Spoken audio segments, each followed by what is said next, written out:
Bet you didn't see this coming. That's what she said. It's the Love Shack today. Love Shack. It's the Love Shack. Welcome to the Love Shack. Welcome to the Love everyone. Shack. I'm wearing my red shirt. I'm wearing my red shirt. I'm in spirit. Oh, I didn't even notice that. That's so cool. All right, we're prepared for Valentine's Day episode today. Unexpected compared to much our usual. A lot of things in love are unexpected. That's true. That's a very nice sentiment. Yeah. And I think that'll lead us into what our listeners are going to be. Definitely. Yeah. Or maybe. Yeah. No, yeah. Maybe. Yeah, got to do the head nod and everything. Yeah. Maybe. Yeah. Take us into this one, Jake. Maybe I will. Or definitely I will.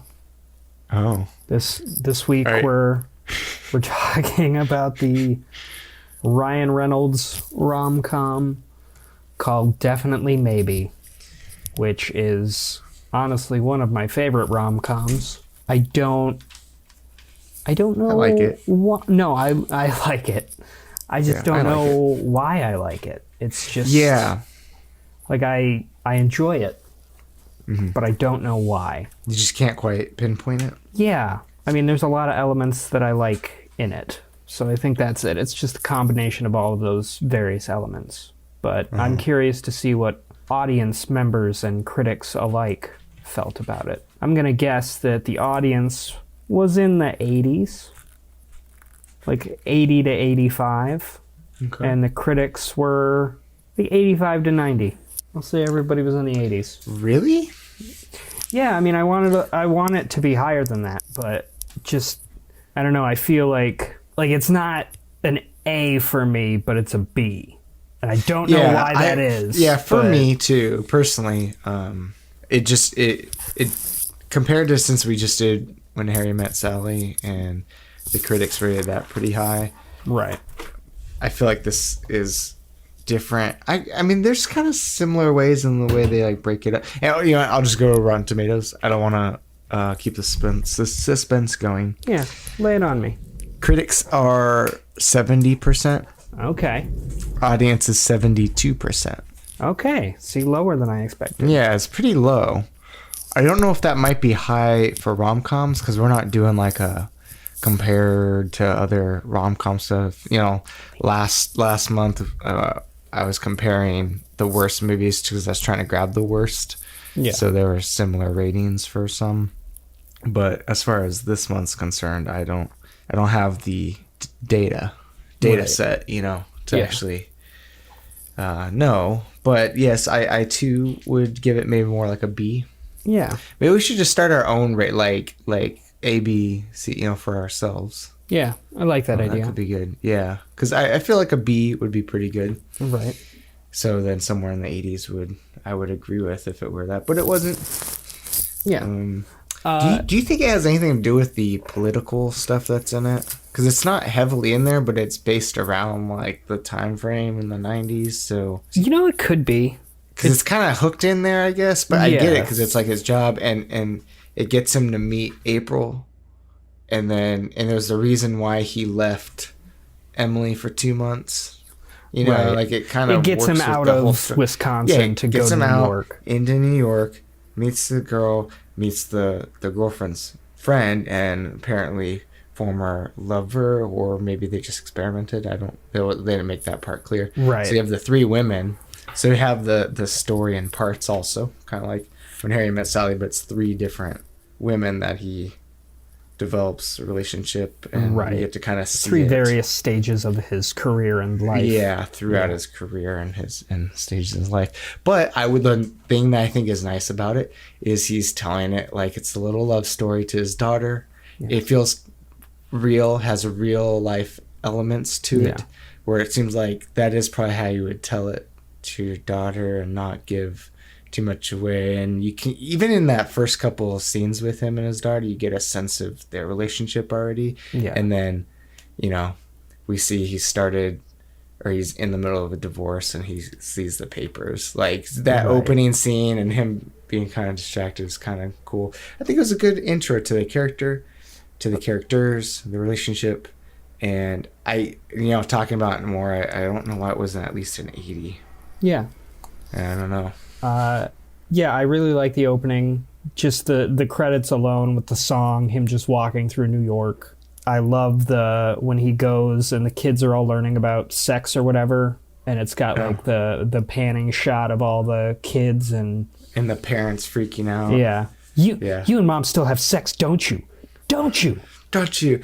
And they're trying to placate or whatever. Yeah. It's funny because for me personally, I'd be open to talking about it but not like too detailed. You don't get graphic when you but my wife would totally be the one that would be like, oh no, it's not that. She doesn't even want to think about our son. I'm like, one day our son is gonna be an adult and that's gonna happen. So right.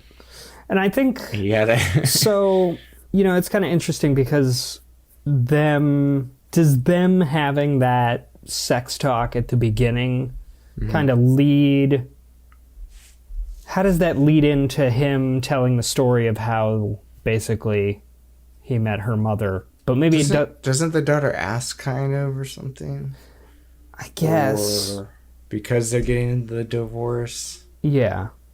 Dang it, I forgot what it was. I think they're talking about sex, and if you love somebody, and then, well, if you and mom love each other, and you had me, like, how did that all... Oh, yeah, no, that's how it was. And then it was something about you do it with anyone else kind of thing. And it's like, yes, and I had 2 serious girlfriends. Right. 2 other serious girlfriends. Right. So. And I think... and then that went into the story. I think he also uses it as a way to, like... kind of give her a real world example of like adult relationships and how they it can really be like. Yeah, because you do have that's what, like, this is a movie still, but the way that the things are, it just feels more real in that, like, it's not just some head over heels kind of overly romantic thing. You go through these relationships. You start off with this one relationship. Things change in your life, that relationship fades, you find another, and it kind of weaves in and out. And again, like, nothing's finalized in the movie. Like, the Emily or whatever in the beginning, they break up, but then she bookends and comes in at the end. Summer, he sees, and then mother. Like, everybody has their place, and they all keep kind of shifting in and out. Yeah. And I like that because it's very similar to When Harry Met Sally. Yeah, it really is. There's and then actually when he's doing the proposal role play with April on the rooftop, the line he says sounds similar to the thing he says at the end of, like, I want to go to bed kind of thing and wake up in the morning, but he just said it a different way. Right. Did you catch that? Yeah. Well, yeah. Yeah, this is very interesting. I love the narrative aspect of him telling the story to his daughter, and him being the narrator, but not having it just be like a random voiceover. Yes, yeah, that's him actually just telling the story. Yeah, I thought that, the political stuff, it's there. It didn't feel heavy though. It didn't feel heavy, and I think the main thing about it is because when we see him at the beginning in, like, present time, he's working at an ad agency. So he started in politics, and I think through the Clinton stuff, Clinton being his hero and his idol, and then all of the scandal and stuff coming out, forces him to look at a similar career outside of the political arena to do more advertising stuff. Yeah. So he's got some kind of... Because he was pretty depressed when it seemed like there was such a bad view on Clinton. Yeah. I like it. It's enjoyable. It's fun to watch. Yeah. A couple other things. I love Kevin Kline as the drunken author. He was a pleasant surprise. I always enjoy seeing him. That's the part that I see him in my head when I think of him. Yeah. Is same. Like an old drunken author. I don't know why. Like, we'll forget the Wild Wild West thing. But he is good in that. he is still good, but I'm just saying, like, I try not to, epitomize him in that role. It's this role, like, right? If I can, even though it's a small part. Where definitely maybe differs from When Harry Met Sally. So spoiler alerts: if you haven't seen it, you should see it. But he ends up with April. Well, they're going out. I'll answer that. I'll ask that question later. But, and correct me if I'm wrong here, they didn't have sex. She was the only one he didn't actually have sex with. That is true as far as we were told. Yeah. They stayed friends throughout it. Mm-hmm. And it was always she was into him or he was into her, but the timing just never worked out. Again, the timing, kind of like when Harry met Sally. Yeah, I thought that part. Yeah, yep, yeah, you're right. Yeah, I love her like backstory of her dad getting the Jane Eyre thing. Yeah, the Jane Eyre thing, because it's a book thing too. Maybe because we're more creative. I think my main issue, if I have one with the movie, is that April gets so upset about him holding on to Jane Eyre for so long, which I get. Like, I get her being upset about it, but I feel like I don't know. I feel like she overreacts a little bit, but... She is like that, and kind of throughout. Yeah. In a few parts, she's very wild spirit. Yeah. Kind of thing, but then...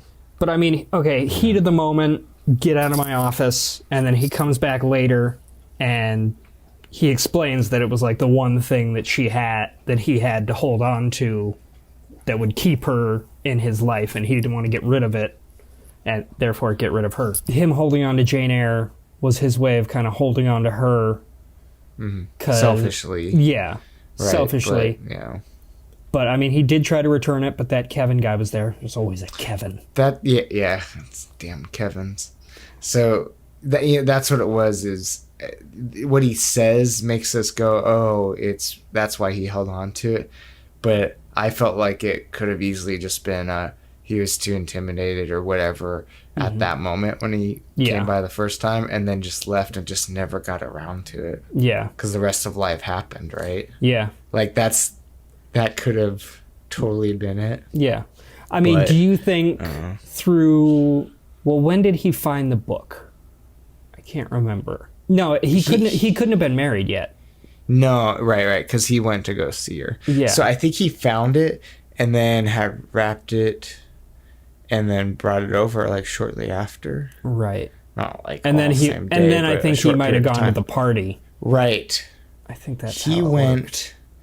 Then when Summer came by while he was sitting there, and she said she's pregnant or something. Right. And then he goes to the party and sees it. Yeah, and then he goes to the party. So that was all, like, they showed us that. I think it was like back to back, so whatever. Yeah. I think that was the order of events. So, yeah. I don't know the actual timeline, but life happens. I'm sure April kind of popped into his mind here and there, but the story that he told his daughter being the kind of trigger for him to remember that he has the book and, go and give it to her. What's funny is if April's the mom, there's besides her sleeping with his roommate, Charlie, she also said she felt like she would hold him back. Or, I'm sorry. Yeah, I said April. Yeah. Emily. Thank you.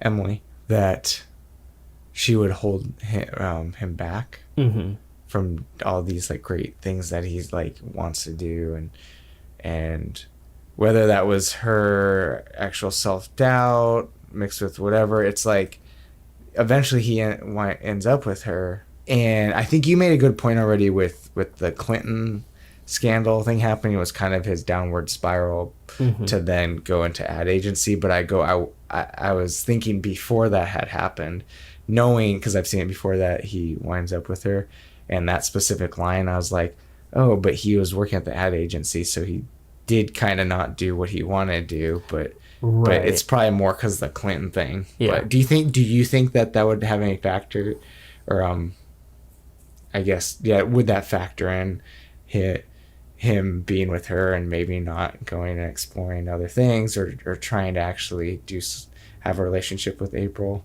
Because he seemed to kind of just go from relation, because then all of a sudden he's going to propose to Summer too later. Right. It's like he's kind of just floundering in what he wants to do. Right. Or maybe I'm rambling a little bit, sorry, but that he wants this thing. He probably has this vision, right? Maybe of like, I'm going to be I want to be president, and I'm doing this political consulting stuff, and I have this wife, so I have to have this family. You know what? That's not touched upon, but I bet you that's probably really what it is for that character. I'm gonna insert this in there, right?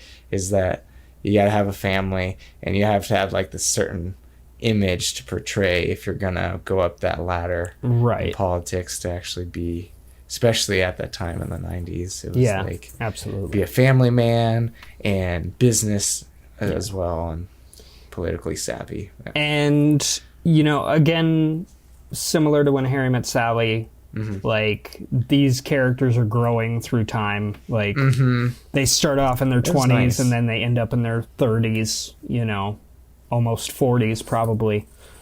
But it shows growth really well throughout the story, the way they kind of do the time jumps and stuff. Yeah. Because everything's always kind of a little different. Because, I mean, at the beginning, Emily, did you just talk about energy? Like, you're never coming back. Like, there was no way like, that's kind of the surprise. There's no way in hell that, like, Emily's gonna be in New York, 10 years later. Yeah. But then, lo and behold, he's at a party and she's there. She's there, yeah. So, which also made sense because they were still friends. She was still friends with Summer. Right. So, like, just long distance for her. So she would happen to be at the thing. Yeah. Her party, sorry. And, Yeah. It all ties together. Yeah, all right, I've got... And it was believable, too. I think that makes it believable. You set up this relationship early on and establish who knows who, and then so later down it kind of just, it works out that way. Right. So I'm trying to figure out why, and I'm not saying this is like a, how could he do that? That's so weird. But how did he choose April? Like, she's the one we end on, so that's kind of the one that we like. Summer has a kid, moved on. Emily divorced. April is the remaining. Like, what about her that's so different from the other two that make it so that they didn't have a relationship before? And is it like her free spirit? Was it the timing just never worked out? I think it was probably the timing. Probably timing. I think they had the most that we saw on screen of real time together. No, I keep saying real. It quality time. Yeah. Where they got to know each other. You see it somewhat, I think, next with Summer. And then Emily is, I guess we don't really get any of that. No. Except when he's saying, like, doing the proposal kind of, but that's just from his angle. It's not like it just was the call, because she was not high school, I think college sweetheart, right? Yeah. For him. So, I don't know. It felt like more empty. And then Summer was kind of there because she gets him. He also they can talk on a political, writes political. Yeah, there's that realm, and she did the articles stuff, and then obviously that created a conflict thing in there. Yeah, I also think April challenges him more. Yes, yeah, that too. Like, they've got some good banter, and they've got, they spend some more intimate time together that isn't kind of sexual and relationship-wise. They handle more of a friendship It was nice. Yeah. Yeah, so it was mostly friendship, and then now it leads to what they probably both really wanted early on. Just didn't work out. Just like When Harry Met Sally. So I'll end it with the question of the month. Do you think April and Will are still together? In my old age, I've actually become more optimistic. I'm going to say yes. The only thing that would, and this may be me projecting, is that would make me doubt that is because she's more like wild and free-spirited. That, not that she'd like go cheat on him or anything, right? But maybe she would just want to be like traveling more still, and maybe he can't because he works at this ad agency, and I don't know. Right. But stuff can change, so yeah, maybe that would work. Or she would change because you get older and he has a kid. That's the other thing, is he has a kid already, so he probably can't up and just go. Right. But yeah, I think they're still together. I think, I mean, all of the characters grew, but April also took a bigger journey with Will. Like, Will took his journey separately. Like, she started off as the copy girl, and now she's some high up at Amnesty International. And there was some middle job she was doing, right? Oh, I forgot she was. Yeah, I forgot she had a job. Yeah, thing. so she's yeah, like... So it's like more established anyway. Yeah, so, she, you know, she's younger than him, but she probably, like, they went out and did their separate things and had their wild years apart, and now they're both kind of, she's settled down, he's settled down, started a family, doesn't have the family anymore. Like, I think they'd be together still. Yeah. I want them to be together the way still. you worded that, too, sounds pretty much like you could take any two people, and that's kind of what ends up happening eventually anyways. Whether or not you knew them before, it's just really nice that they were friends before and then kind of met up. And yeah. They're little snippets in time, in and out. It's nice. I give it a definitely, maybe.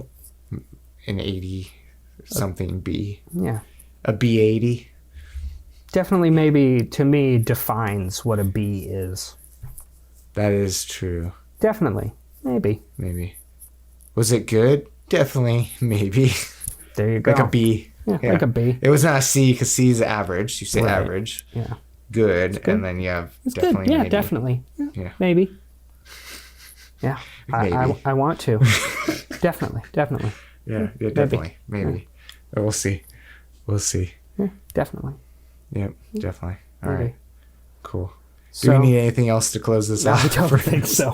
This has gone on way too long. Yeah, definitely. Maybe. Yeah. You want to go get drinks later, Jake? Definitely. Cool. Maybe. Yeah, okay. Yeah. What are you doing this weekend? Any hot plans? Definitely. Yeah. Okay, that's good. Maybe. Yeah. Hey, who's your favorite like movie couple? Like, Or am I weird for having one? no, I like 50 First Dates, so I actually almost want to say Adam Sandler since I mentioned him already. That's in my head. And Drew Barrymore. Because they also had Wedding Singer. I've got a weird one. It's not even like a rom-com type of movie. Okay. But have you ever seen the movie Lucky Number 11? No, but I think I've heard that. Okay, so it's like Josh Hartnett and Lucy Liu. And like, Oh. they're just kind of a weird, random, adorable couple that have a lot of good banter. And I just really enjoy that.